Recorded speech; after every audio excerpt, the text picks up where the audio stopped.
right, so welcome everyone. This is the painting, the finished painting. We're going to get started here in just a second. I also wanted to, just at the beginning here, we're going to just go over a few things here. Usually I'll do this at the end of the video, but we actually have a little bit of time now in the start of the video. Let's just take a little bit of orange. So I used a little bit of the orange here, and I put a little bit of that into the top tube of my paint here. And this is titanium white, Winsor & Newton, or actually this is Holbein titanium white. And this is one of the things I didn't do at the end of the painting, but I always like to do at the finish of a painting. If you've painted over a few lights and you want to recapture those lights, you can get some of those lights and get them, you can recreate those lights in a very subtle way, but it really works well.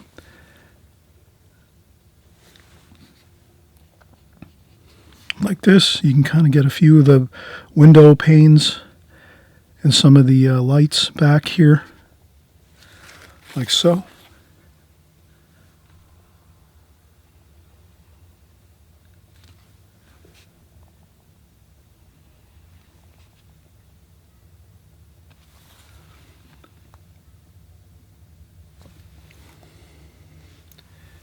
And this really does work nicely. Again, if you want to recapture some lights, it doesn't have to be everywhere, just a couple spots here and there.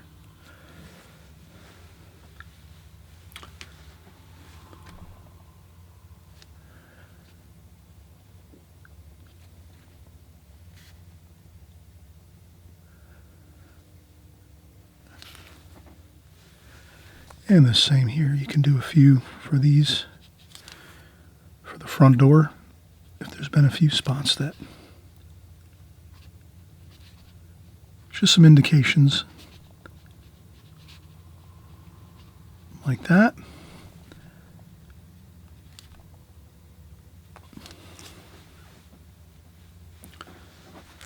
And that's about it. So I just did, want to show that right in the beginning of the video here, so I'm hoping you're going to have a lot of fun. We're going to get started in just a second with the painting. We're going to do the drawing first, a real thorough and complete technical drawing with rulers. We're going to measure things. We're going to use our measurements to get the angles correct for our gables of our roof here, and all of the windows and doors. We're going to get everything in just right using some rulers and some straight edges, and it'll be a lot of fun. It's going to take a little bit of time to do the drawing, but then once we're done with that, you're going to see how we're going to use our Prang Oval 16 set and get all of our beautiful washes on here. Have a lot of fun doing that, and it'll be very rewarding. So we'll start up in just about 10 seconds from now. Okay, so we'll see you in a second. All right, we just saw the finished painting, so we're going to have some fun and get started here with our drawing, with our layout, with a few of the considerations that we have right before we start our painting. We're always kind of talking about, with our paintings, let's start off on the right path and get some preliminary things started right away. So first thing is, let's get our rectangle on our paper here. So I'm going to, and this is going to be more of a square. I think I'm going to do more of a square style painting here. Like this. And I can go above my source there, my photograph. So we're doing a farmhouse style home in the farmlands. So this is kind of a style house that you might find in the farmlands. So we're going to have an enjoyable time sort of laying this out. And I think it's a really nice design, and we're just kind of zooming in. So we're focusing in on just the front entrance of the house and maybe the living room area where there's a chimney and this basic front elevation of the house. So this is going to be fun. The first thing I'll do is, I think with architecture, with something like this, we're going to want to use some rulers maybe, just to get ourselves a kind of a better bit of angles and things without stressing too much, trying to draw it by hand. So essentially I'm looking at about, I would say, a little more than halfway across the picture is the left side of this house, which is probably the living room and upstairs bedrooms in this house. So this front elevation here, we're looking at the front elevation view. This would be the living room and dining room areas in the front of the house. This is the entry doors that go into the front area of the home, the foyer, and then into the entrance of the home. And then you have over to the right side, this might be some, again, this could be the living room over here and bedrooms, and this could be the dining room over here on the right-hand side, and then bedrooms up above. But that's the basic layout of the front of the house, I would say. And then we have some dormers up top, one dormer up top, and then it looks like there's a cupola up top of that. So let's get started, and we'll just sort of make the note that if we were to go halfway across the painting, it's about there. So a little past halfway is this first corner by the entranceway for this gable rooftop area and chimney. So let's take halfway about here, go a little past halfway. I'll set my ruler down like that and just make a little bit of a hash mark there, maybe up top too, maybe on the bottom, just so I don't lose my place. All right, so that's going to be kind of this corner of the house here. I'm not going to do any angles, so I'm going to draw this in like 2 dimensions. So I'm looking also here. Let's keep the house, the front of the house, low in the picture. So right along the bottom of the painting here. So let's only go up about an inch and a half at most. Yeah, let's go about an inch and a half. And then we're just going to take maybe a ruler. I'll use another ruler here. I have a T-square ruler here. So I'll just take that. And then I'll just set this on the paper. Doesn't have to be perfect. I'm just going to get a level line, basically, here. All right, so that's our first line. A level line about an inch above wherever you want your rectangle to be. So you can, when you're doing this painting, and again, this is an extreme beginner's painting, so, this is fun. If you're just starting out with watercolors, you can draw this in any style you want. You can do like a landscape format where your paper is going to be wider. Or you can do it like I'm doing here, which is sort of a square. I'm using like basically a square, probably like a 9x9. Let's see if I'm correct. This is a 9x9 square, essentially. So the first thing I did was I made a 9x9 square with my pencil line. That's my rectangle or my square I'm going to work within. Then I went about an inch up from the bottom and made my level line across, and that's going to be where the bottom of the house is, approximately 1 inch up. 1 inch and a half. This is about an inch, I think, right here. Yes, I made that about an inch above. And then I said that the corner of the house here, where the entryway is about a little more than halfway. So if this is halfway, I just pushed it over a little bit more, and that's going to be that first line that we have there. So let's just make that first line going up, which is the corner of the house here, the one section of the house.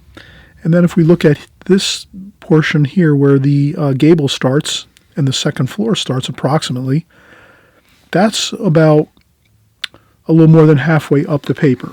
So if you look at your rectangle or your square and you say, all right, what's about halfway? You can measure it and say, okay, well, 9 inches, half of 9 inches is 4.5 inches. So you can go 4.5 inches. So there's 4.5. That's about halfway from 9. And it's a little bit above that, maybe another inch above that. So I'll go a little bit like an inch above the halfway point on this square that we have set up here. Like that, okay? So now we have that first vertical line with the where the gutter is here and where the gable starts going up this way. Now, that's a pretty steep roof pitch there. So I would say if I take my ruler and put it on the photograph and I say, all right, let's take the roof pitch like that and then just bring it down like this. and just keep that same angle going. You could make it a little more steep. I think I'm going to make it a little more steep like this. And I'm just going to run this all the way up like this. And then I'm going to say, all right, the top of this peak is about an inch below the top of the painting. So I'm going to come an inch down, and that intersects right there. So that's going to be the other line. So I'm going to do this and make the other angle this way for the peak, and the other gable going the other way, like that. And that looks pretty good. That's a pretty good triangle there. If you want to make sure your triangle is perfect, you can make a straight line across here where we made our stop point right there. You can go across straight here. And you can drop another straight line wherever you make the peak of your gable, like this. You can take a line, drop it straight down, plumb, like this, make a dot, and then you should have the same distance from this point to the center to this point to the left, and that'll give you a perfect pyramid. Let's see how we did. Let's take a look here. How much do we have here? We have, I'll use my smaller ruler here. Maybe I'll use the metric here. Yeah, 6 centimeters and 6 centimeters. We're right on the money right there. Looks good. So we're dead on there. And that's going to be our peak of our gable right there. Now we have a chimney. So we're going to make that chimney a little bit higher than the peak of the gable. So we're going to say about there. We're going to make the top of the chimney. And that chimney is good. It's large. It's actually, substantial in size. So we're going to go maybe, let's make that chimney, if I have to say, let me take a look here and see what's going to look good. Yeah, I would say, let's make that chimney approximately 3/4 of an inch wide. I think that's good. And then we'll make it wider as it gets down lower. So there's 3/4 of an inch, like that. And then we're going to take that plumb line straight down, like that, and like this. And then you can see here, we've got our chimney now, which is really an elongated rectangle just coming straight down. And we made it 3/4 of an inch up top. And that chimney is centered right on the center point of the gable, which is behind now, because if you can see in the picture, the gable is actually behind the chimney, and the chimney is up above the tippy top of that gable portion of that roof. So that's where we can pretend, all right, that's it. We've now drawn in the chimney, so we can erase whatever's behind that chimney, because that chimney is now in front of everything else, and that will be good. And we remembered that we centered the chimney on the very tippy point of this gable roof here, like that.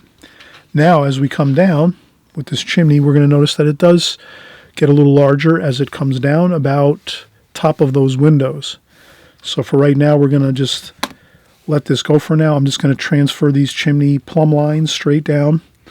We're going to make them wider in a little while, but right now we're not concerned about that. We have the main features of this left side of the elevation over here completed. We have the prominent chimney right here in the front, and then behind that we have our walls with our gable roof area, and then we have our windows, which we're going to draw in once we get the right side over here of this section kind of completed.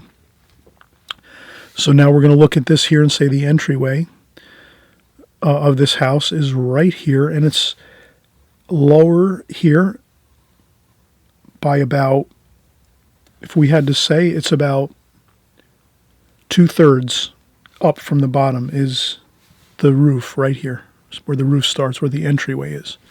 So if we go 2/3 up from the bottom, that should give us our gutter line and roof line right here, where the foyer is and the front entry doors. So we're just talking architecture here. We're trying to stay on track with drawing a really beautiful home here in a farm setting. This is like a farmhouse in the beautiful farmland somewhere. Could be anywhere. You can kind of create your own story with that. There's a lot of farmlands in my area of the United States where I live in New Jersey. So, this is something common we see all the time in New Jersey, in the United States.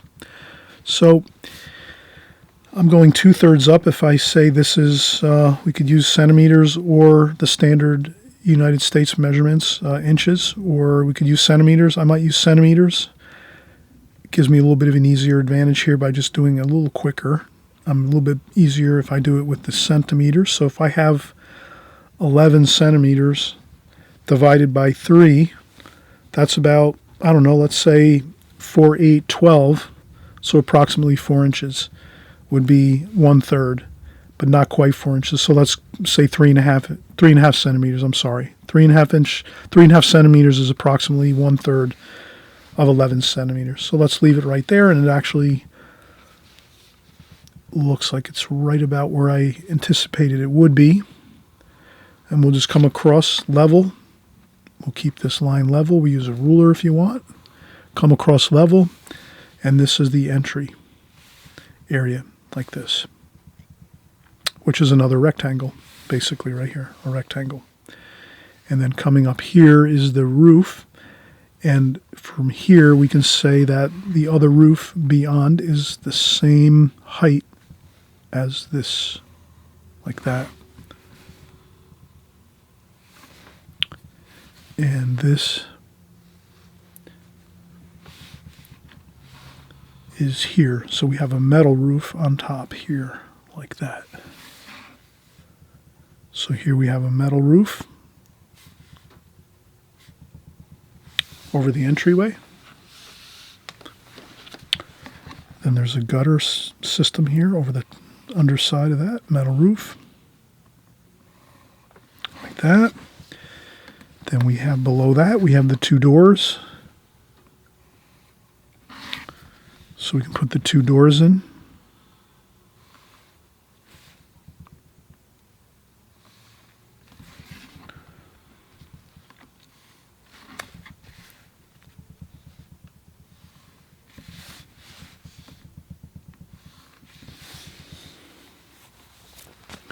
I'm not going to get really fancy. I'm just going to put the approximate of 2 doors here. We're going to have a lot more fun painting this. This is a little more slow going. As you can see, we're actually drawing here, and we're going to, it's a little bit, slower pace as you're drawing. You're trying to get everything accurate as much as you can. So this will be the bottom of the door where you have solid wood. And then up here, you're going to have all your panes of glass. A nice, beautiful 3/4 view of glass panes. And then we have our panes, which we can just divide in half. And I'm just referencing this photo and saying, okay, approximately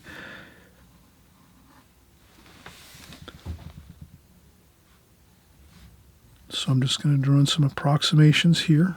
It doesn't have to be perfect. Like that. Panes of glass. You can take your time more and measure things out and equally measure things if you want, or you can just do it by eye. It depends on how much you're used to approximating things. And then here we have another gable roof heading up this way. You can always take this angle if you want to make it the same angle. You can take your ruler and say, okay, this is the angle, and you can just take your ruler over this way and sort of get the angle that way. So that it's somewhat similar. You wouldn't want this like angling off up here or angling off down there. You want to have it similar to this. So again, you can even take your pencil, hold it like this, and then just kind of remember to keep your pencil at the same angle. Kind of focus and say, okay, I don't want to start twisting my pencil as I go this way. I just want to keep my pencil like this and just kind of slide on over and drop it down, and then you get your angle that way. And that is pretty good enough. That's close enough that you're going to get the angle pretty close. And then we have the upper roofs over here. We also have this dormer over here. We have a doghouse dormer over here. And this one comes up about, not quite, maybe about halfway. Like that. with the roof area on there. So we have the roof shingles there on the doghouse dormer. And that might protrude out just a little bit more than the actual dormer itself. And there's the dormer. And trust me, once we start painting this, you're going to have fun. I'm not going to take a ton of time to paint this. We're going to actually have a real fun time just zipping right through the painting. And you saw the finished painting. You can see how loose it is, how fun it looks. It's not overworked or anything like that. We're just going to do it in a real fun, carefree fashion. You can make some thicker lines here on your gables and things like this, on your roof rake edges. So these are the rakes of the roof, the rake edges of the roof. Okay, so you do that. You can do some thicker lines just so you have some areas you can put your shadowing if you want a little shadowing on there. But other than that, I think we're pretty good. We're going to use the same shadow patterns as we see in this photograph. And so the light's coming from this side. And we always remember when we're starting out our paintings, let's start out the correct way. Let's make our light insignia right away. Before we start painting or putting any shadows in, make our spotlight insignia like so. We always talk about that. A light bulb there. And then you make your light rays like this. And that just shows you the light's coming from here. So that'll always give you the proper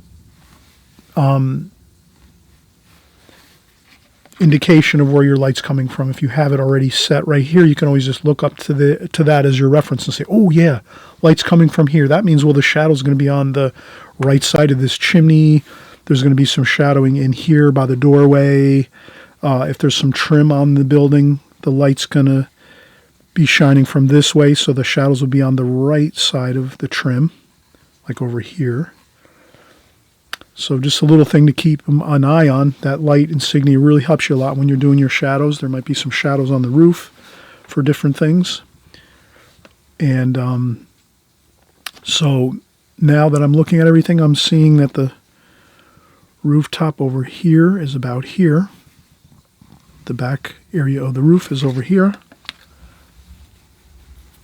And then we might have a little bit of some foliage over here.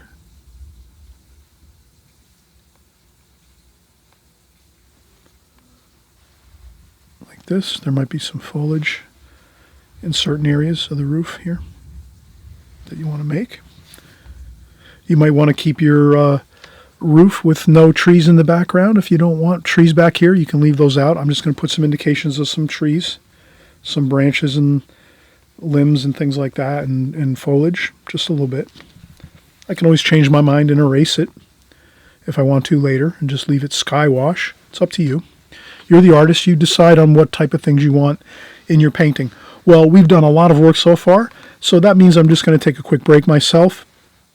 Maybe you need to take more breaks than I am right now, or maybe you don't need to take any breaks at all and you can just work straight on through. Fine. Again, you're the artist. You decide if you need to take some breaks to recharge your concentration level. And sometimes it does help, especially I know myself. I've heard some great artists in my days as I've studied different artists. I know a lot of artists say to take breaks as you're going through your painting. Obviously, oil painters that paint oil paintings, they might sometimes take weeks and months to do a oil painting. Watercolor artists usually do their watercolor paintings more rapidly, maybe one day or maybe half a day, like 4 hours they might do a painting, or maybe they'll take a day or two, or maybe a week. It depends. But again, let's take a quick break and we'll come right back and we'll finish up the drawing. We just have a few more windows to do. And I think that'll be it, and we'll be ready to paint. Okay, so we'll be right back.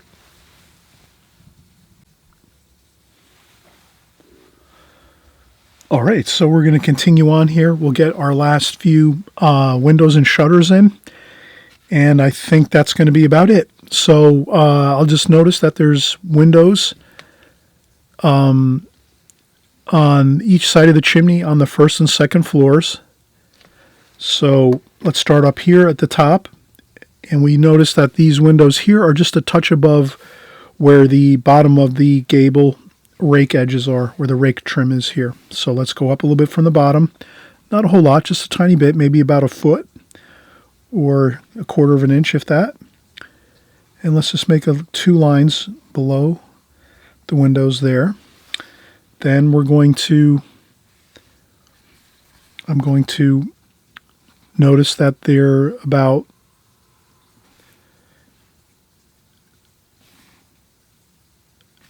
to the bottom of this rake edge here, these windows. So they're not tremendously high above. They're going to be about there. So I'm going to put 2 there. And then I'm going to just make a square like this. And I just noticed that they're actually,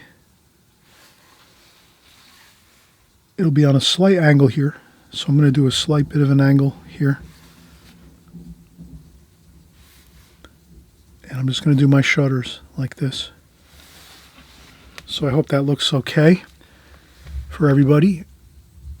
I noticed that the sashes are halfway, so I can do that halfway on the window. And then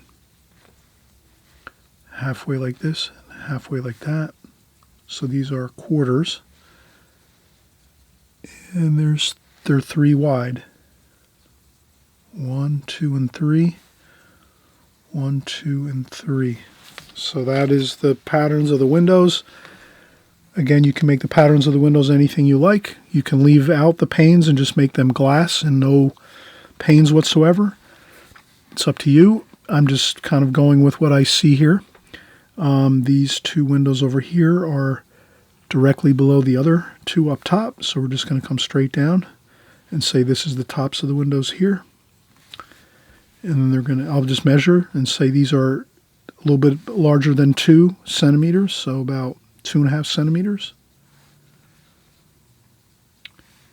And they're about the same distance, like that. So I'll just transfer down these plumb lines like that for the windows and the shutters, like this. They're the same heights.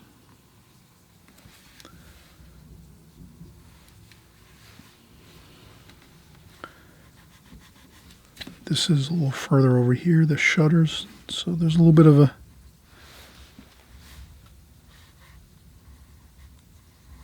okay, halfway and then half again.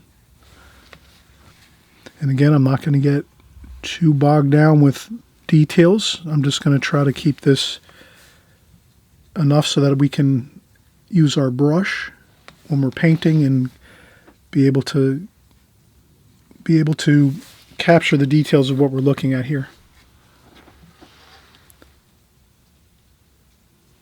I'll just take this off for a second.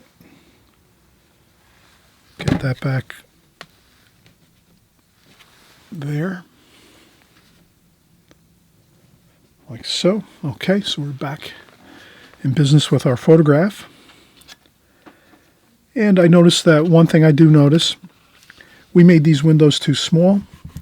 Essentially, the photograph here, these windows are a little bit larger than these up top. But also, too, when you're taking a picture from far away, the upper windows will look a little smaller. So that's when I just leave. I'm going to make these windows a little larger, like this.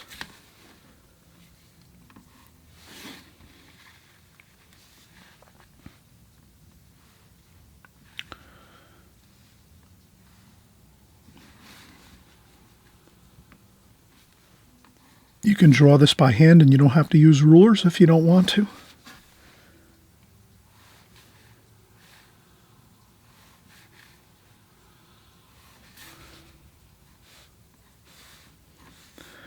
And again, it doesn't have to be perfect. Halfway, I divide that first rectangle in half for the 2 sashes, the upper and lower sash of the window, and then I just divide it in 3 in thirds for the window panes, and then I go halfway across each one like that. Okay, and that looks pretty good.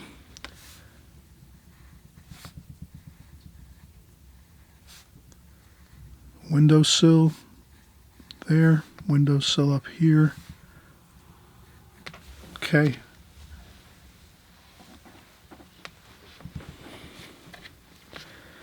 And then over here,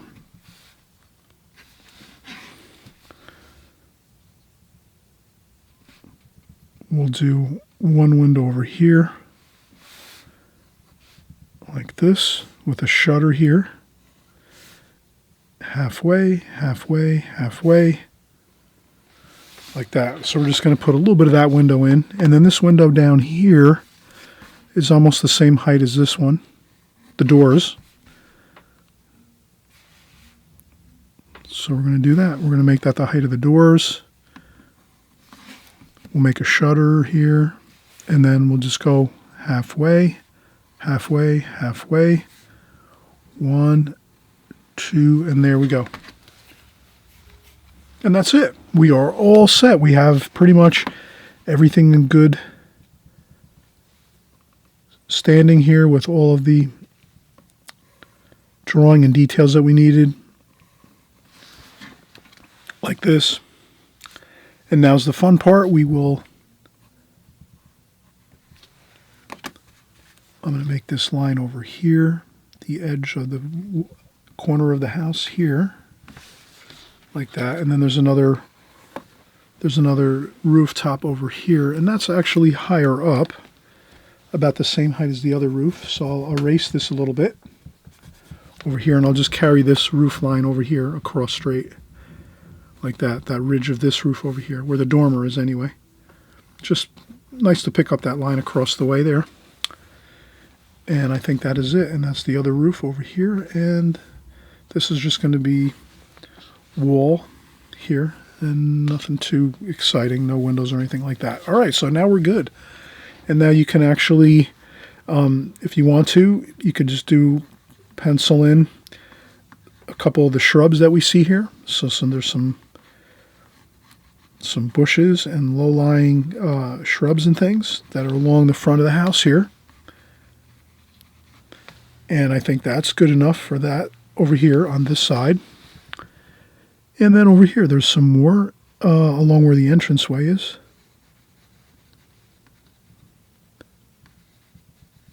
Like that. And so I'll just kind of pencil it in loosely, just so we know we kind of want to. And we're going to have our sidewalk like this, flowing into the front entryway like that, with a couple of maybe expansion joints on the sidewalk there, like that. All right, so that is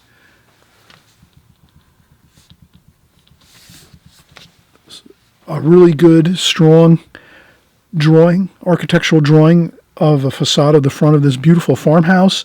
You can do this freehand. You don't have to do this with a ruler like I've done. I've tried to keep a little more structure for those of you that want to maybe use the ruler and some measurements and sort of work things out that way. But a lot of this is pretty much fundamental. You can just look at your photo, or you can get pictures offline. If you look up online, like houses, farmhouses, things like that, you can get anything that looks anything close to this, similar, and then just work from that. And you can draw it freehand. You don't have to draw it like with a ruler again and doing some measurements and things like this. But a ruler does help you to keep things pretty much plumb and straight as far as like your chimneys and keeping your roof edges straight. But if you're really pretty solid with your drawing skills, you might be able to do this freehand and not have to worry so much about using a ruler. But I like to use rulers for architecture especially. It does keep things looking really, really sharp and crisp and on point. So that's now the key. Now the key is just, we're going to take a quick break. We'll come back and we'll start painting. And again, I'm going to do a more loose, fun painting over the top of this drawing. But the main thing is, since I have that drawing done real solid, and I've done it with a lot of accuracy with measurements and using our ruler, things like this, you'll find that it goes a lot smoother when you're doing your painting, because you kind of have trust that your drawing is solid, and then you can go in and have fun and go at a little faster pace when you're doing your painting. So we're going to show you how to do that next. So give me a second or two. I'll just take a quick break, and we'll come back and we'll start painting.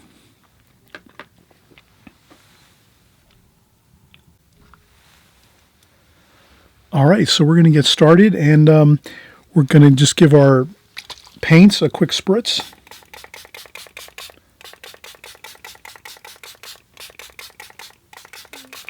Like so. I use the Holbein spritzer bottles. They work great. Get some of the water onto these paints.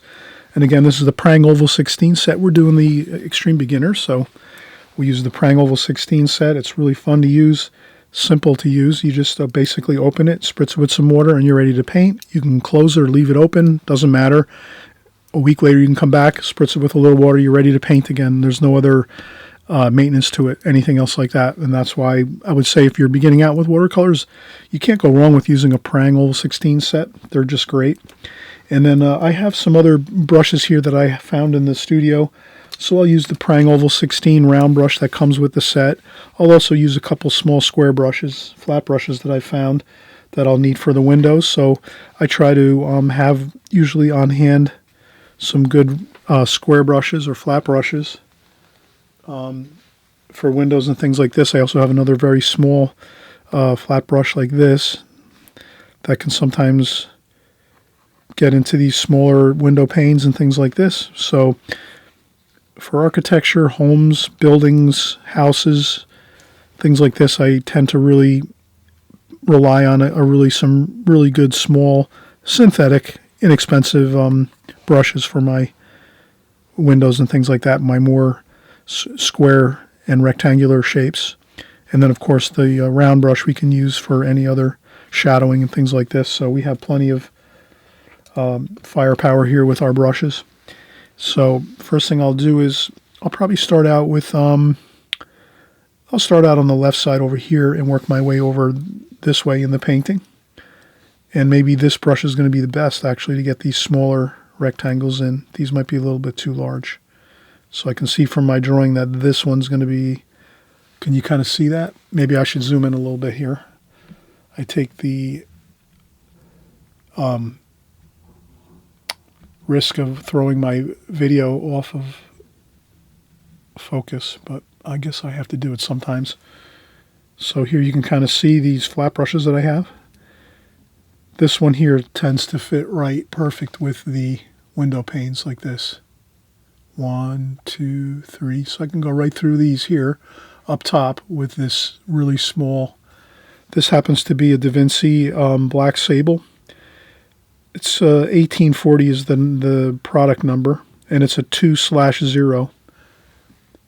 So you can kind of see that that's the brush. I've probably had this for 10 or more years probably. I don't use it all the time, but it's really an excellent brush. It's probably the smallest square brush I have, or flat brush I have. And you can kind of see how these are a little bit too large for those rectangles there. So let's start out with this one here.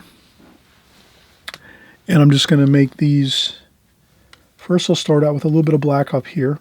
That gives you your darkest dark that you may ever have in this painting. That's going to be that darkest dark you'll ever have in this painting. There's some black shutters in this painting, so we're going to use a lot of actually this black here, which is kind of like an ivory black, a warm black.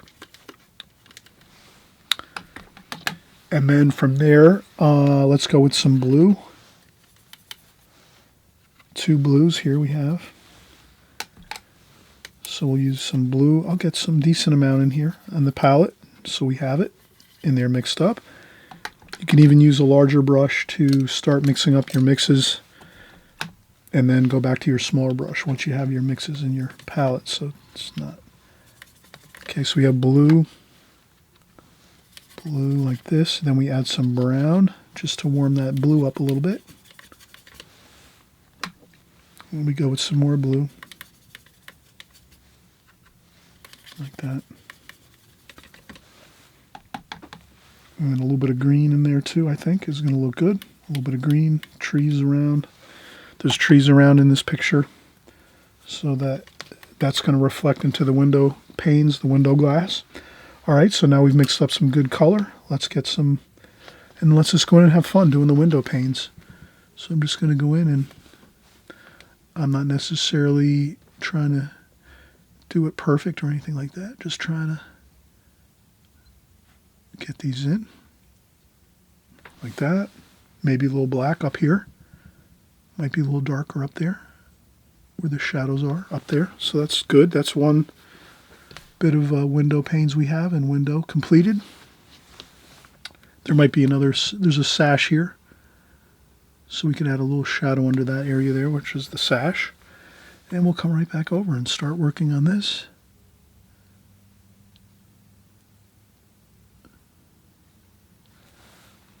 And again, I'm going at a good pace. I'm not taking too much time.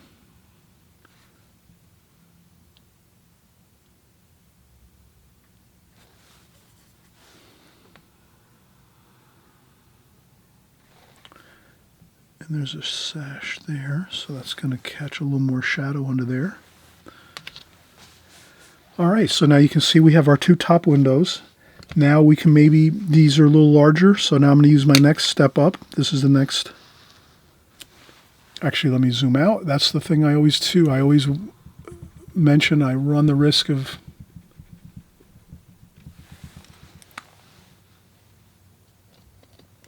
not being in focus, so I just want to check, make sure I'm in focus here. Let me go back in, zoom in. And then I can always just put this brush across here, make sure I'm about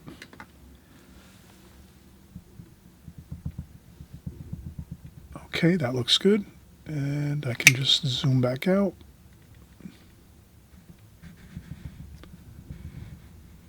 There we go. Good. All right, so now we're just back out, zoomed where we need to be. And then we're just going to do this. We're going to, a little bit of a darker shadow under here, so you can get that black paint in there.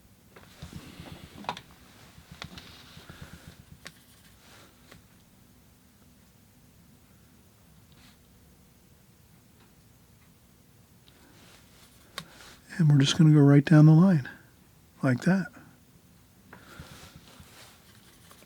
Same thing over here.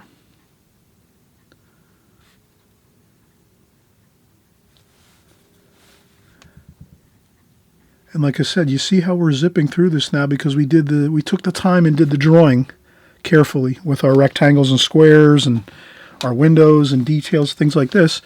Once you get in and do that in the beginning, it kind of sets you up just to have a little bit of a more fun and free time as you go through your painting when you're doing the painting process.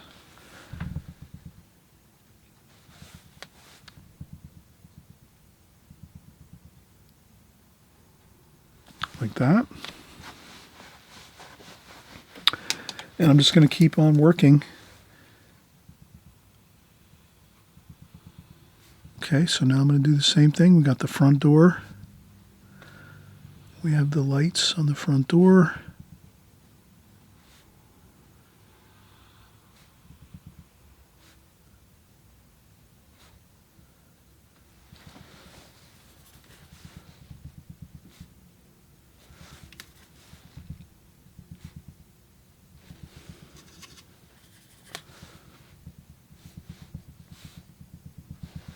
You can always go in at a later time, like not right this second, but once you're done with all these window panes, you can go in and overlay more color into your window panes if you want. You can add more green if you want, maybe a couple different glazings of color instead of, you get the first glazing in now, like this. So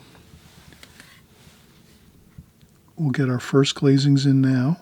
These are a little darker up here, and we'll put a little bit of a shadow there.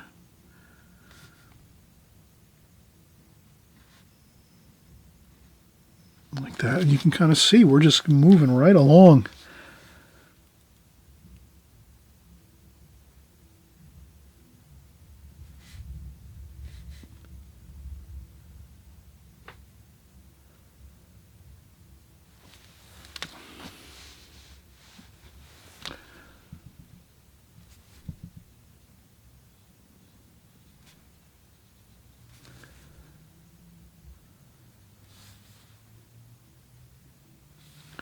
And there's a little bit of a shadow this way. So I would say you can kind of angle this shadow this way because you have the light coming this way. So that'll tend to, you might see some of this kind of a shadow this way And over here more, you're going to see more shadow on the left. So that's where I'd put more of the shadow on the left side over here. And I also wanted to mention too, right now I've fallen into the problem of, I've got lots of cool colors in here, but I need to add some warm colors. Not enough warm colors. I have too much cool here. So that's when I do a quick assessment and say, well, let me add some orange here like this. Maybe a touch of darker orange like this. And we'll do that. We'll just take some of that and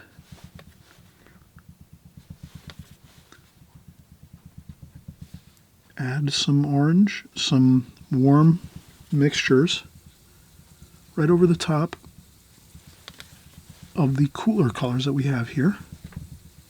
Trust me, that's going to look so much better if you have some warm and cool working to your advantage when you're doing your paintings.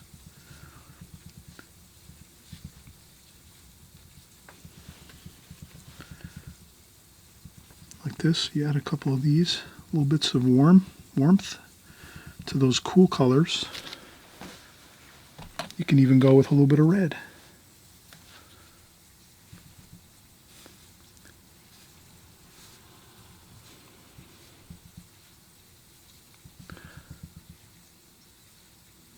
Like that.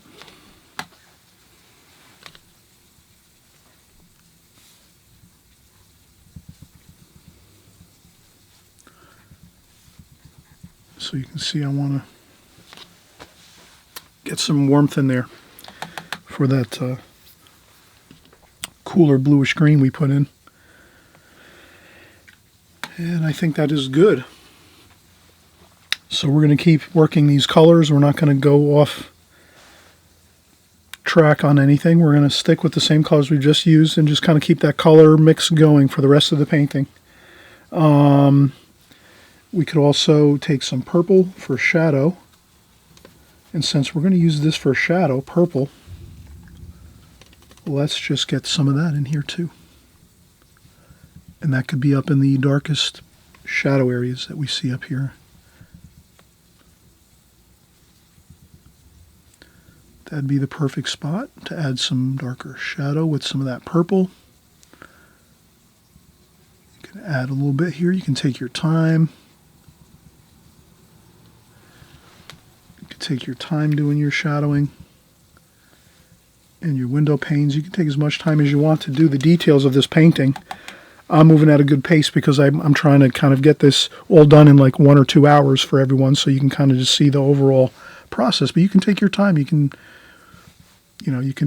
take, a day or two to do all the details if you want of the painting, or you can go even faster than I'm doing and just kind of do it much more loosely and freely.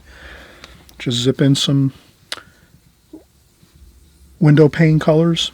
You can also use some white paint at the end of the painting to recapture some of your window panes, so don't ever worry if you paint over some of your window panes. You can go back and add a little white, which we're going to do at the end of the painting. You'll see how we do it. Going to cover everything here as we go, and I'm always hoping that you'll subscribe to my channel if you haven't subscribed before. If it's your first time here, welcome. Thanks so much for coming by. You've made the right decision, and you're actually at the right place at the right time. We do everything watercolor here on my channel. We're covering every type of watercolor subject matter you can imagine. We do architecture, homes, barns, houses. We do street scenes, buildings. We do seascapes, we do boats, we do flowers, we do portrait paintings, we do everything watercolor here, so you're all set. If you're interested in watercolor and you want to learn watercolor, you're at the perfect place. All you do is you just hit the subscribe button, and from now on you won't lose track of me, and you can just work along with us. We're always covering all the fundamentals every time we do a painting.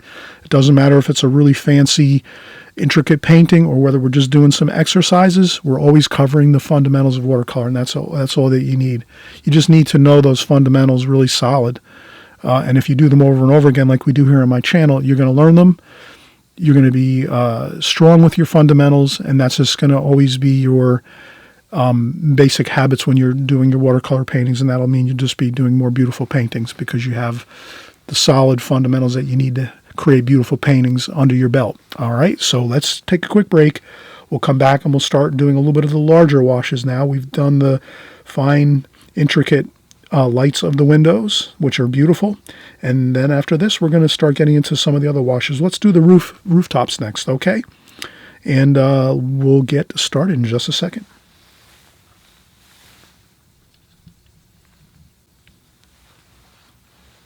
All right, so now we're just going to get ourselves prepped for the rooftops, painting in the rooftops. So we have our colors, our color mixtures that we're going to use. We're going to stick with those colors.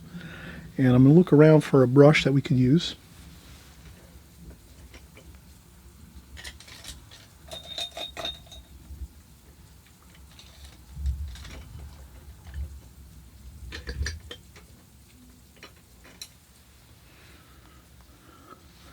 All right, I found a good square brush here that I might be able to use. This is a Blix 1/2-inch Studio Synthetic.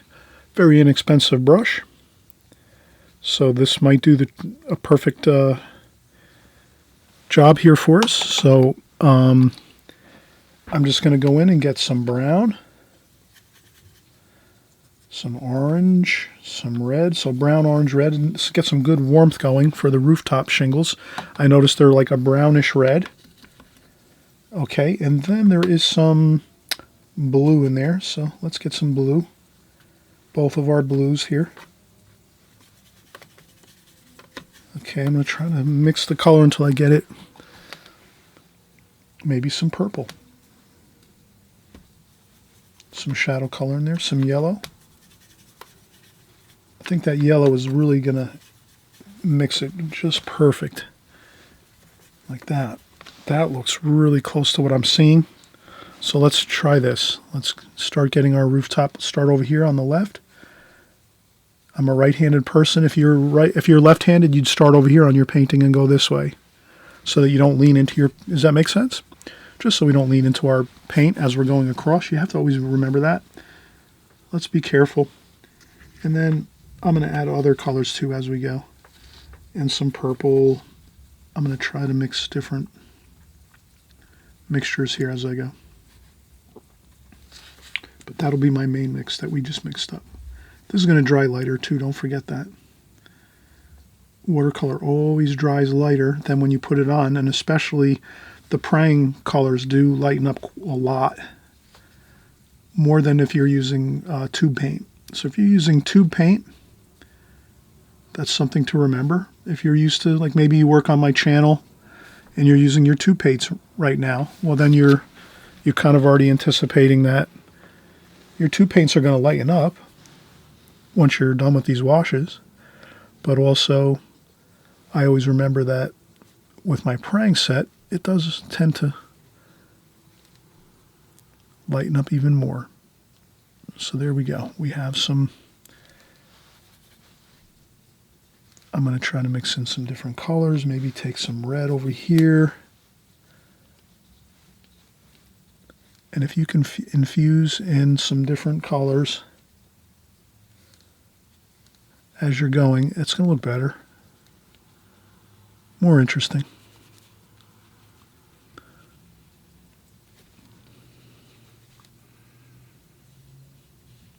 Okay, there we go. That's our roofs.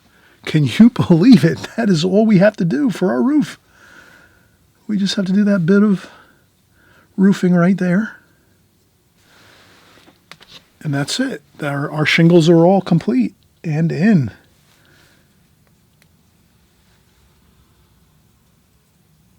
Okay. Now we will work on our chimney. Now I think with our chimney what we're going to do is we'll downshift again to our smaller square brush here. Maybe we'll use two. Maybe we'll use these two square brushes, these flat brushes, to do our stonework on our chimney. And again, also too, you could make this chimney brickwork if you wanted to. It would be a little more tedious and time-consuming, but you could use your very, very tiny brush like this, your tiny flat brush like this, that we use right in the beginning to do the windows up here. You could use this brush and do the bricks one at a time and kind of do a very careful But brick are kind of difficult to do. You'd have to go back to one of my videos. Just about a year ago, I made a video on how to create brickwork and stonework in watercolor. So if you look that up on YouTube, Chris Petri, painting brickwork and stonework, you'll see how you can actually recreate brick and stonework on your paintings when you're doing architecture like this, or city scenes or landscape paintings where you have these type of materials that you're painting. Just a little food for thought. And okay, we have, actually, let's use all three of these for our stonework on our chimney. Let's see if we can get that accomplished. So I'll take what I've used for the roof and move it on down here.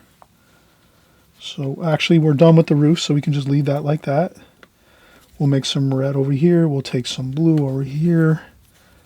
So we're just going to kind of make a whole conglomeration of mixes of all the colors that we've used before. But we're going to, well, this is kind of a, there's all types of colors here. So let's do that.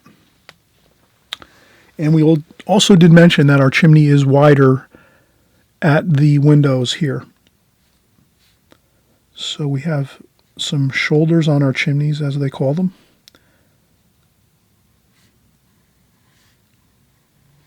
And our chimney gets wider here. So I'm just going to do that.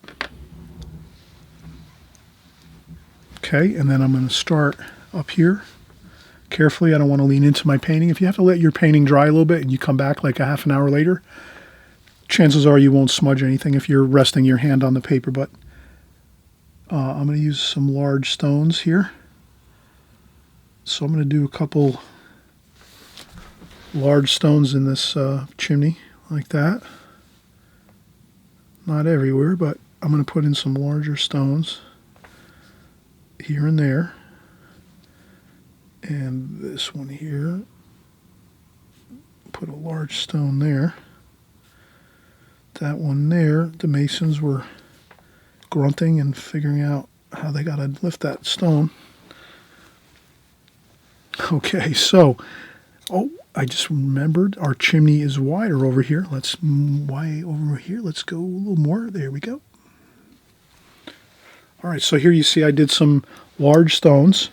I can put that flat brush to the side now, and then we're just going to use these other two flat brushes here to get the rest of our stonework.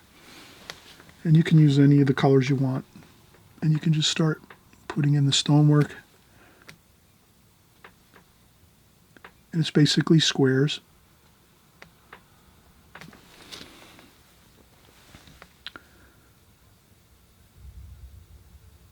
And you don't have to do it everywhere. You can just add some colors and some splashes too. Add some splashes to this to make it easier. So I'll take my flat brush, load it up with some water like this.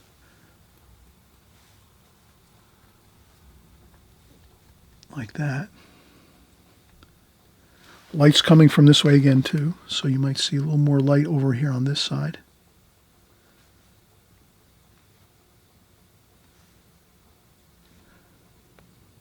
Like that.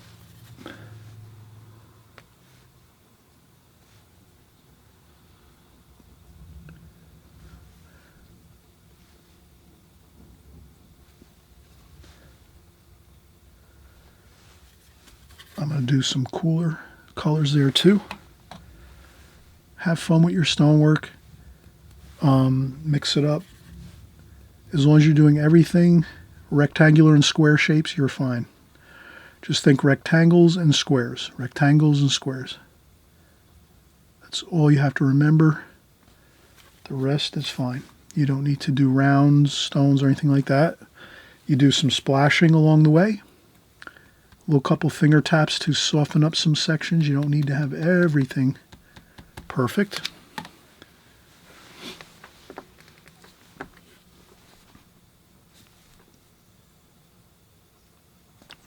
Rectangles and squares everywhere, like that. Blue, I'm doing everything colors, blues.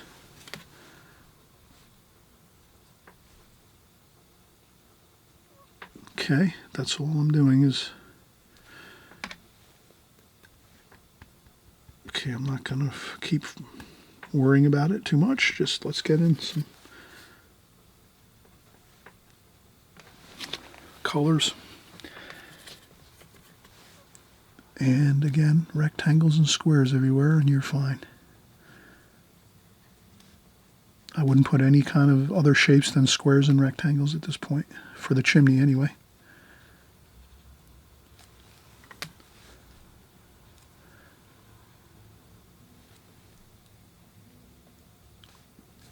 Like that.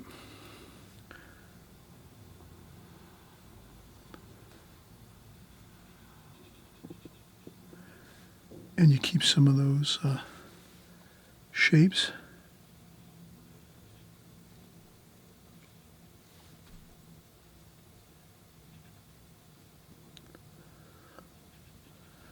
Like that. Then over here I would use some of that darker dark. Maybe there's some shingles over here.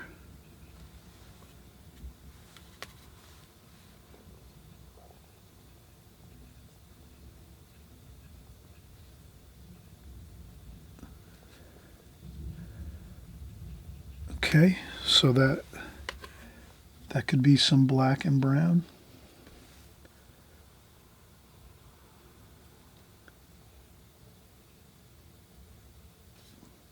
Like that there, the shoulders of the chimney. You can fix it up a little bit later if you have to.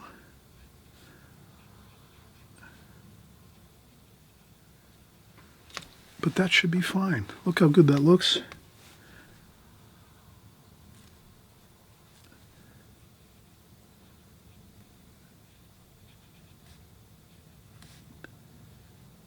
You can subdivide these larger stones that you made before.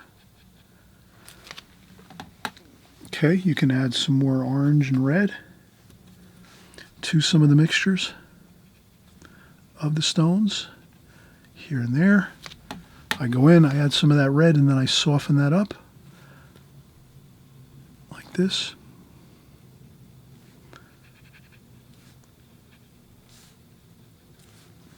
Like that. So you can get some different colors going there. I think that looks fine. So now you have your chimney completed. We might want to make our chimney stone up top. So maybe we'll use our darker dark and get a shadow under there. And then we'll put a chimney stone on top.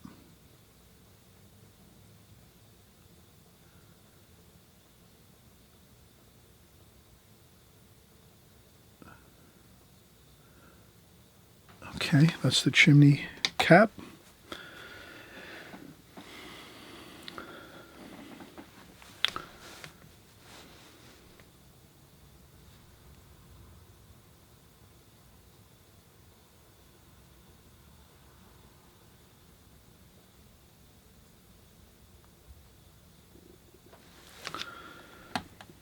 Okay, and then maybe a little orange and red up here for the chimney pot.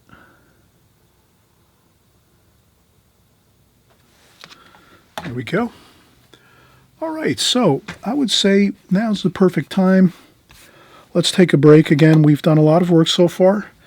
We got our chimney in, our roof in our first portion of the painting. We did our windows, our window panes.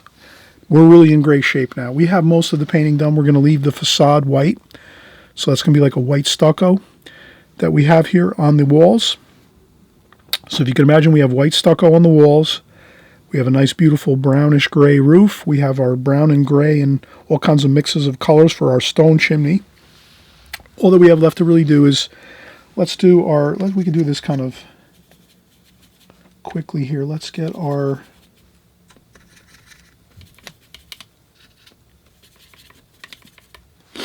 this is going to be our roof here, our standing seam roof. That's kind of like an orangey, coppery kind of color. Let's put that in.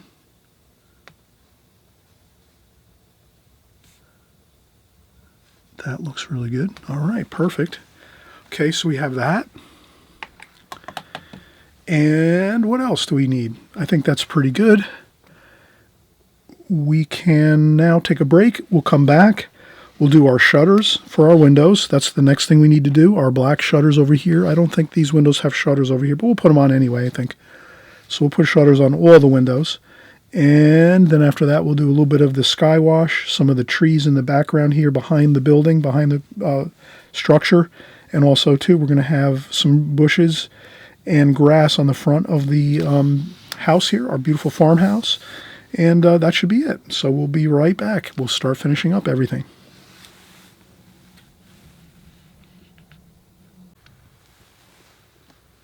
All right, here we go. We're going to actually, like we said, we're going to finish up by doing, well, one of the main things we're going to have to finish right now is going to be our shutters. And like we said before, we're going to try to find a brush that's going to be about similar to the size and the width of the shutters. And this brush looks like it's going to work good.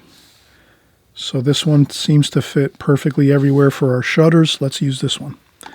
So I'll just rinse off the brush here. The shutters are dark, pretty much a black color. So let's use the black color here. The kind of like this is, I would call this almost like a ivory black. You can add in some brown to the mix, a little bit of blue to the mix if you want to add some variety of color here. Just a little bit to mix in, a little bit of red. So you can kind of just spice up the color a little bit if you want. Some orange, some red. Like this. That should be fine. And then we're just going to go in and add them in and see how they look. And then you can shape your... Maybe here you might say, you know what, I need a smaller brush even than this. So that's no problem. We'll use the smaller one. For here up top, these windows are a little smaller. So these, we'll use this one. This might be a little better. So we'll use this one here. And again, we'll start from the left and go this way. If you're right-handed, if you're left-handed, you're going to start over here and work your shutters this way across the picture. So we'll start over here. And I'm just going to take that and just do this. Just like that. Good. And then here I might even go on a little bit of a side angle. A little bit of that shutter is kind of hiding behind the chimney there. And I would leave a little bit of white paper along the sides of the window. So you kind of notice I'm not painting right up to the glass of the windows. I'm leaving that, a little bit of that white paper there. That looks good. That's kind of like that's the window frames.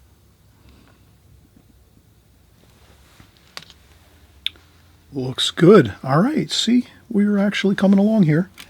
All the details are coming together now. Again, I'll get my larger brush here because we have the larger shutters here. And again, I'm going to hold that line a little bit away, that paint, I'm going to hold it a little bit away from the window. Like that. And then carefully lift up when I get close to the bottom of the window. And then here the chimney is... Here I'm going to have to go back to my smaller brush again, so that I can make sure I don't paint over that white line along the window. This is going to be shadow too. I don't know if we'll even do that shadow. Can you see that shadow in the photograph on the phone? That dark shadow there? I might leave that out of this painting. I don't think I'm going to put that in. I'm going to pretend it's a cloudy day today. So on this painting, we're just going to pretend it's a cloudy day. And so we're not going to worry about shadows. We're just going to paint it as if there's clouds in the sky and there's no real strong shadowing.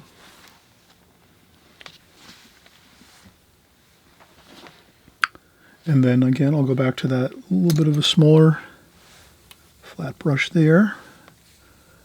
And again, I'm going to try to maintain that distance there between the window so we get that white bit of line there where the window is. And then we'll go with the larger here again.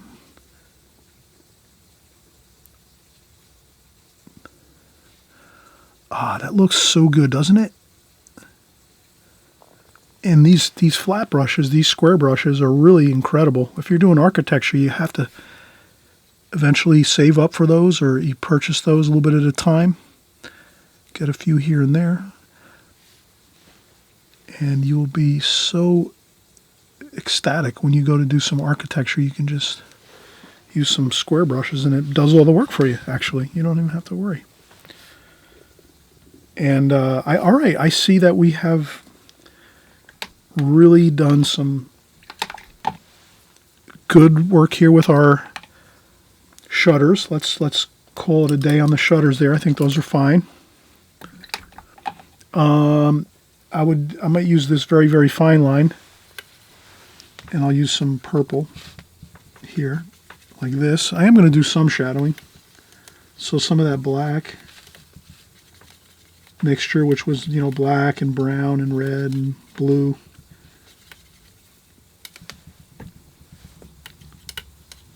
I will do a little bit under here. Actually, maybe we'll do the shadows. Why not? Let's pretend it's a sunny day, and we'll stick with our plan up here that this is the sunlight coming across this way. And we're just going to do this here. This is the one shadow there. There's a shadow up there under the stone. And there is a touch of a shadow here, maybe. Maybe just a little bit. It's not too much.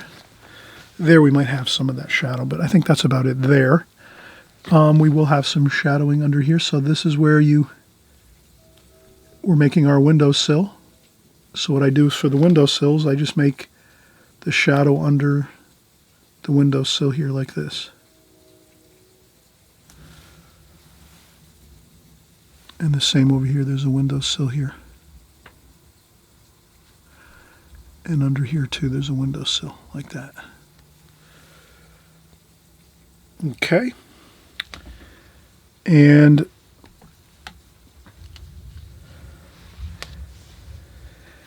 the next thing we'll do is let's get some more shadows in here with our large brush. We're going to use our larger brush now here. This is our 1/2 inch flat brush. So now we're going to take our purple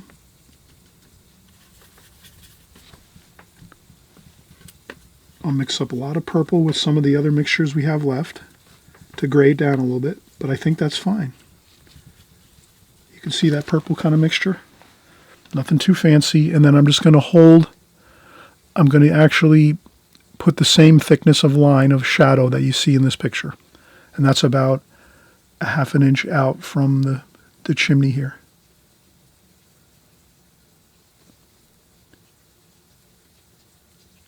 So I'm going to do that. You could always put a piece of tape on your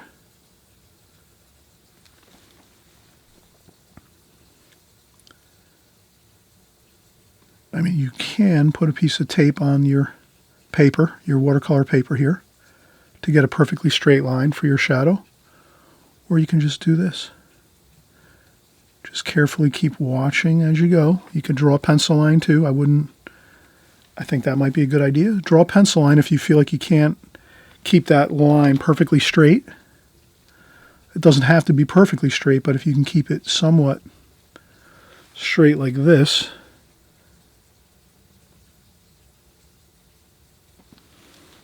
that looks good. Like this. And also when I look and I see there's more shadow over here along this section here. Like that. And there's more shadow over here. This is in shadow over here.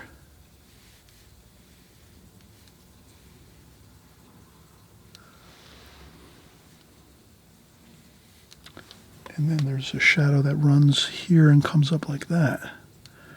So for whatever reason, it comes up this way.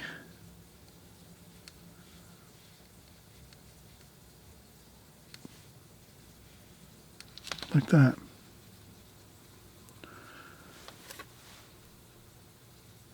And I'll just dab in some extra wash there to get that line good. And then there's some shadowing over here too, by the door and under the gutter. There's a gutter there, a white gutter. I'm going to leave that white. Okay, and then there's some shadowing under here on the door, like that. And there's some more shadowing on this side over here.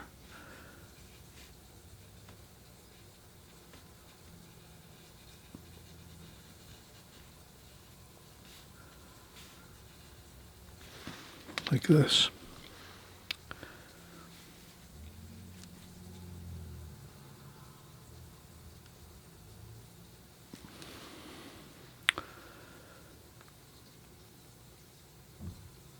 Okay.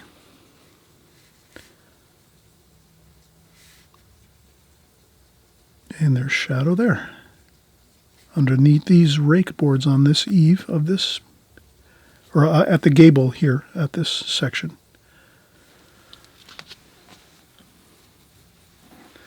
So you can see we did add some shadowing after all.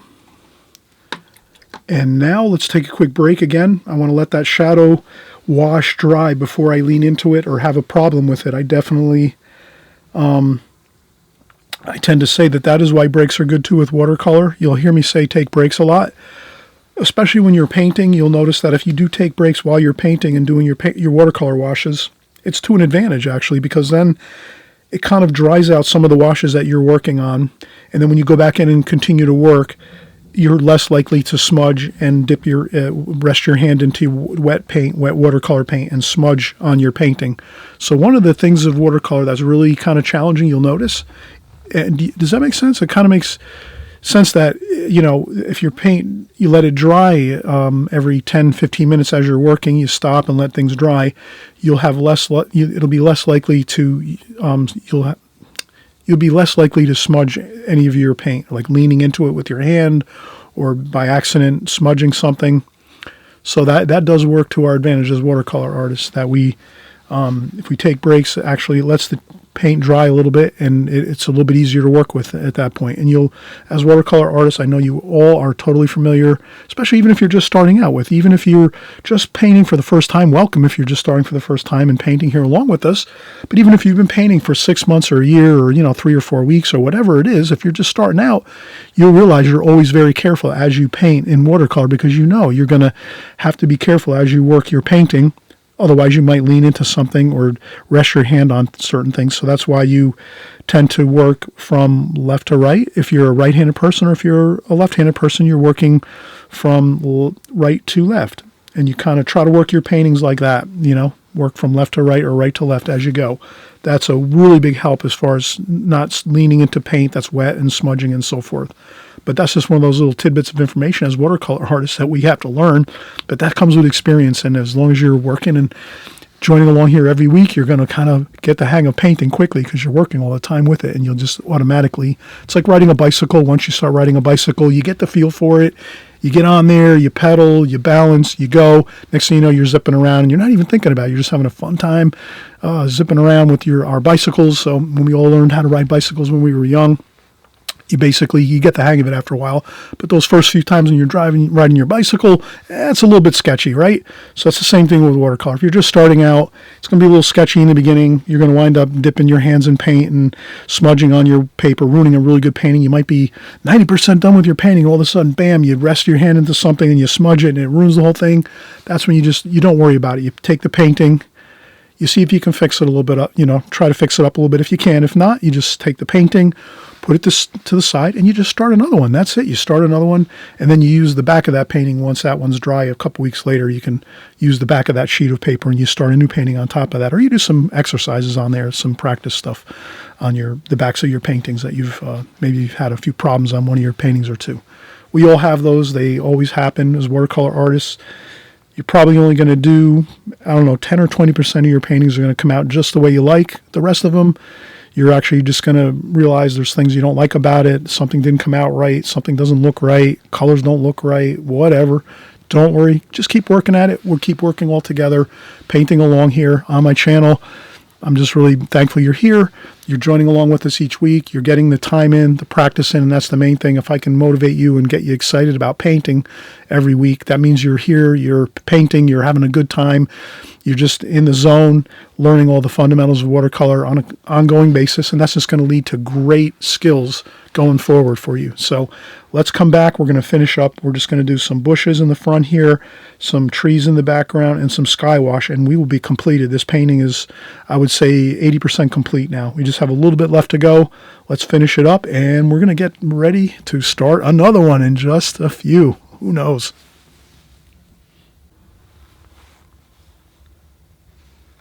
All right, so now we're kind of moving along here. Let's finish up. We're going to do the sky wash maybe next. Let's get that sky wash completed. I'll just finish up the square,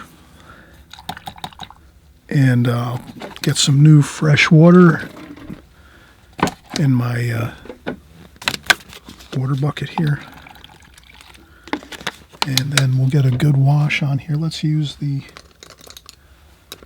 our 1/2-inch wash brush here. So I'll take some fresh, clean water, and I'll paint around the trees, and I'll paint around the chimney, just so I can get this wash in without infiltrating too much into the chimney area and the trees. I might tie in a little bit of the color into the trees, but not too much. I don't want it to flood into that area. And I also want to go around the rooftops. So I'm going to make a wet, basically a damp brush along just above the top of the rooftop and the eaves of the roof too.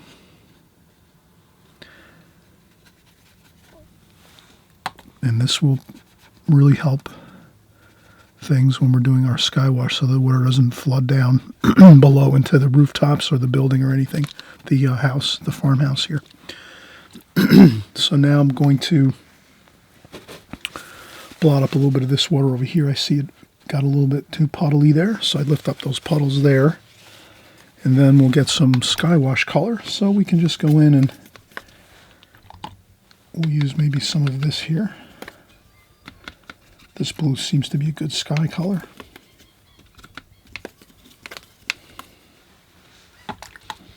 Maybe a touch of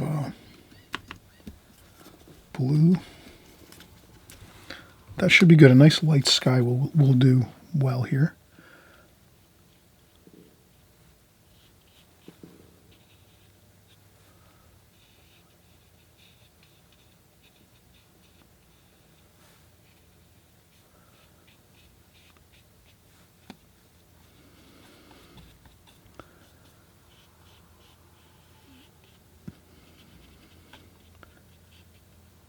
Okay, and then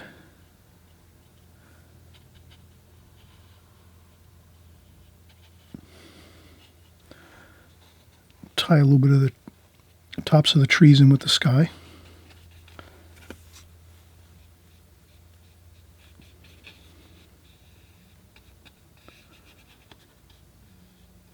Like so, and that is about it. We have the sky wash in.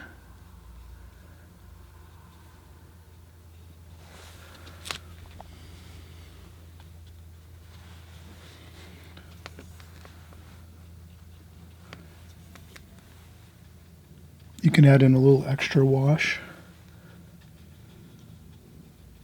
like this, at the corners maybe.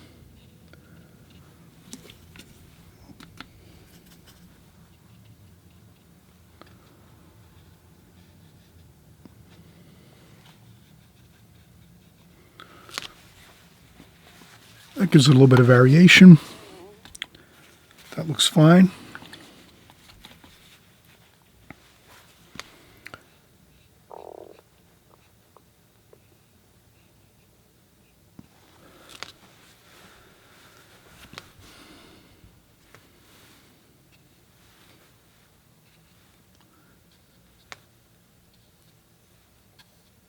And you can also tie in a little bit of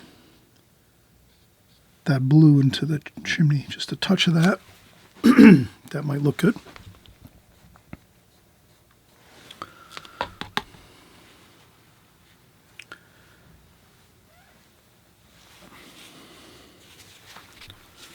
All right, and then we can come down here and we'll get some green.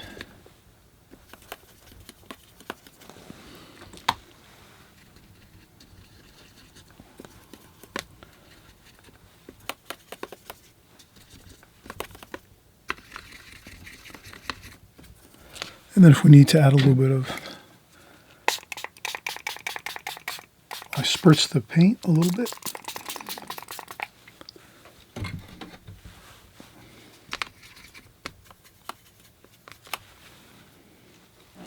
And then maybe I'll just do a little scrubbing around here for the bushes.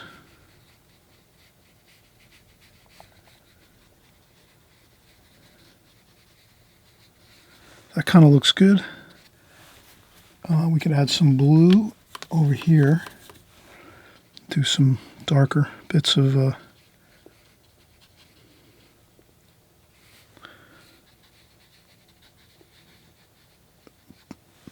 color there on this.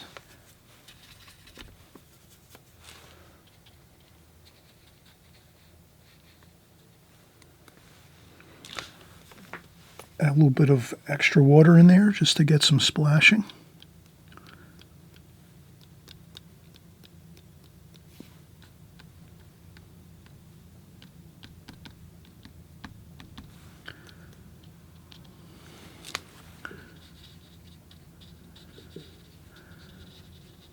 Okay, and we're going to get some more gold, yellow.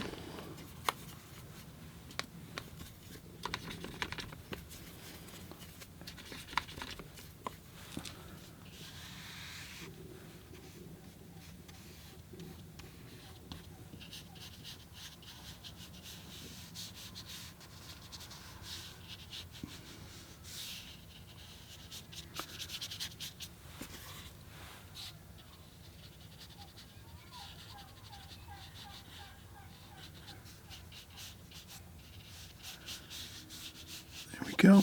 We'll get some grass here.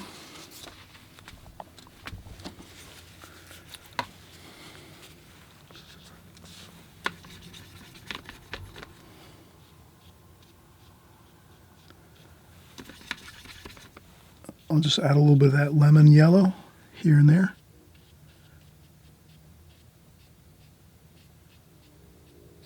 Like this. That looks pretty good. A little bit of splashing here and there.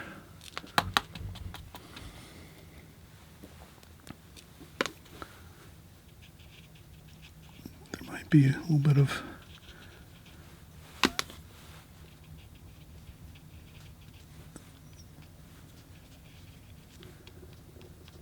some bushes and grasses and things over here. A little bit of blue and green. Blue. Orange. Get a little darker dark there.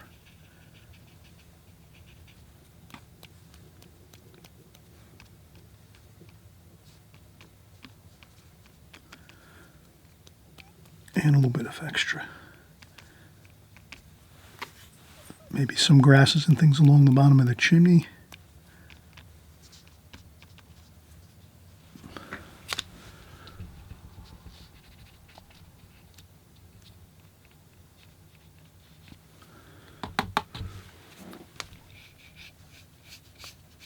And there we go. We have a good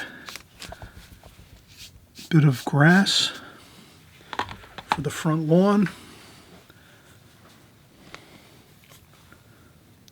We can get some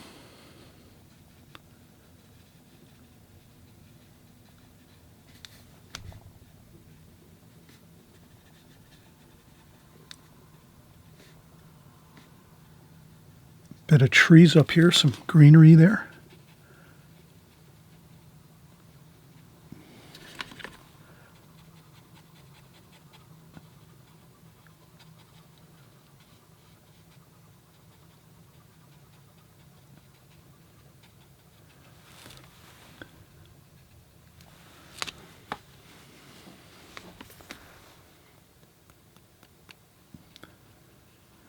And that about puts the finishing touches on the trees up here on the top, where the roof is, behind the house.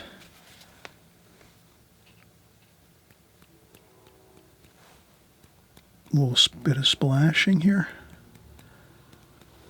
Focus splashing. I wouldn't go like that.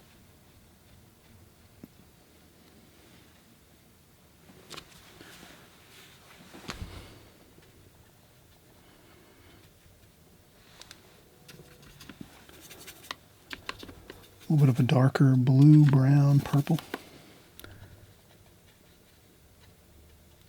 on this side over there. Maybe over here too.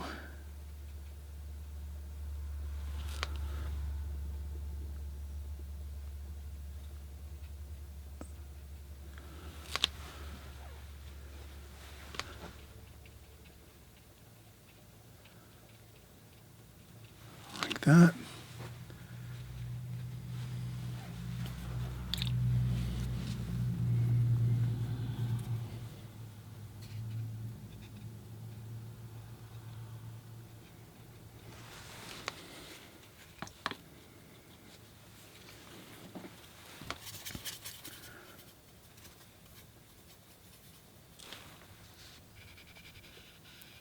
A little bit of a shadow under that doorway there.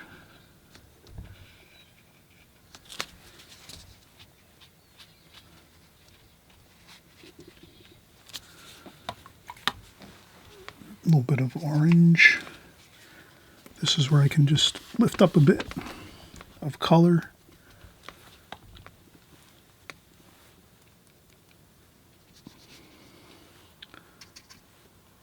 A little bit of orange for some cement color, maybe.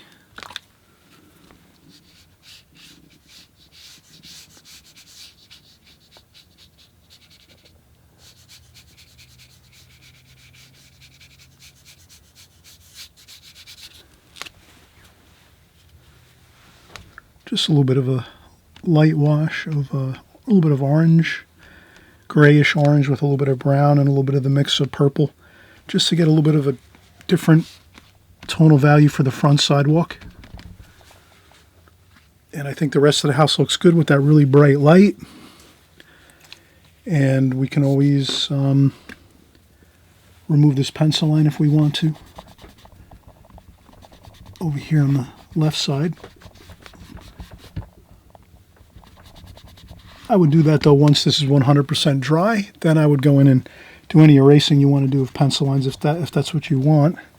Sometimes we would like to lift up a couple pencil lines here and there. So it's better to do that once the painting is like 100% dry. That just saves headaches because I've done it numerous times where I'll erase a spot that still has wet paint and it just tears up the paper and basically ruins the painting. So I would always avoid erasing anything until the painting is 100% dry, like 1 or 2 days later. And that's pretty much, I think, we have a finished painting. I hope everyone had a fun time doing this. This is really the most difficult part, is probably the beginning when we have to really take some time. We get the measurements of everything and get all the angles squared away. But once we do that, everything seems to work out fine and fall into place correctly. And then I think one last thing we'll do is we'll just add some light fixtures here. I noticed I didn't.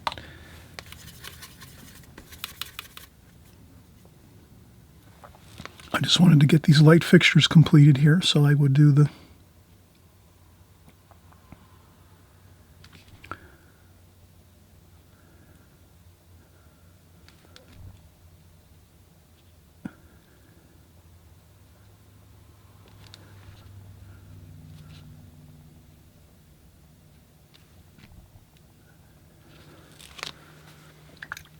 that looks good, and then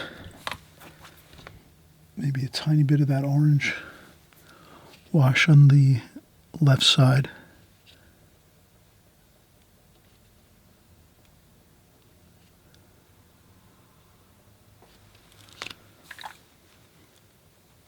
And we can kind of zoom in a little bit more. And then what we'll do is, right, of course, in the beginning of the video, you did see the finished painting. We had a real good close-up of it, so that's a perfect time. You can do a screen capture and work from that. Maybe you can do this all freehand and not get as much into all the angles and the rulers and measurements and things, because if you do have pretty much a set square and you're looking at this right in the beginning of the video, you'll see it's very much, everything is really easier to visualize and probably draw freehand once you see the finished painting. You can kind of see all the real darks and the lights, and it would seem to me an easier painting to draw first when you have the painting in front of you. That would be a lot easier to do than to try to just start from scratch without any pencil, lines and things with rulers and stuff like that. That's why I wanted to make sure I got everything 100% good. But you can kind of see how the paper is all broken down into sections, and it's kind of more easier, again, to visualize. But I know you'll do the create this painting the best way you know how and the best way you want to. You're the artist. You're going to create your painting just the perfect way that works for your techniques and your methods that you use on a constant basis. And again, thanks for stopping by, having fun with us here, and we'll see you on the next video. And again, want to thank everyone for the great comments in the comment section, for all the kind words and all the great encouragement that everyone gives me on a weekly basis when we're doing our videos in the comment section. Thank you so much, everyone, for doing that for me. Keeps me excited about painting and coming back each week on YouTube. So again, it's going to be real exciting to start another painting very, very soon, and we'll see you in another week or a couple days. Okay, bye-bye.